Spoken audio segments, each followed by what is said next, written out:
ბავშვენ 21 დეკემბერს საქართველოს ფერმერთა ასოციაციის ორგანიზებით გამოფენა გაყიდვა გაიმართა, სადაც საქართველოს ფერმერთა ასოციაციის 13 წლიანი საქმიანობა პროგრესი და შედეგები შეჯამდა.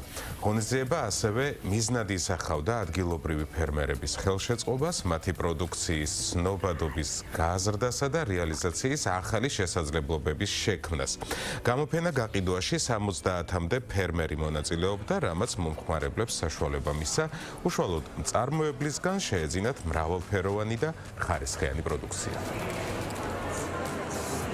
დღეს აღნიშნავთ 13 წლის იუბილეს ფერმერებთან თანამშრომლობის და ჩვენი ასოციაციის შექმნის. ვფიქრობთ, რომ ძალიან მნიშვნელოვანი დღე წინა საახალწლოდ, იმიტომ რომ ყველა რეგიონიდან, 10-ვე რეგიონიდან წარმოდგენილია 70-მდე ფერმერი თავიანთი უნიკალური პროდუქტით.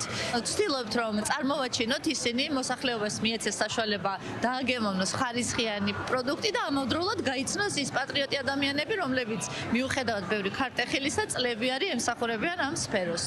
წარმოდგენილი გვაქვს სხვადასხვა პროდუქტები, ჩირი, ჩაი, მცენარეული, ფქვილი, პური, ასევე გვაქვს თუშური ყველი გუდის, ასევე მაქვს ჩემი წარმოების ღვინო და სხვადასხვა პროდუქტები კიდე. ჩვენთვის არის ძალიან მნიშვნელოვანი ესეთი ბაზრობები, იმიტომ რომ რეალიზაციის არხები ასე ვთქვათ ნაკლებია დღეს და ეს არის ერთ-ერთი შესაძლებლობა, სადაც შეგვიძლია რომ ჩვენი პროდუქცია გავყიდოთ. და იმედი მაქვს, რომ კიდევ და კიდევ ჩატარდება აქ, ეს ერთჯერადი არ იქნება. და ბევრჯერ მოგვიწევს აქ მოსვლა და შეკრება.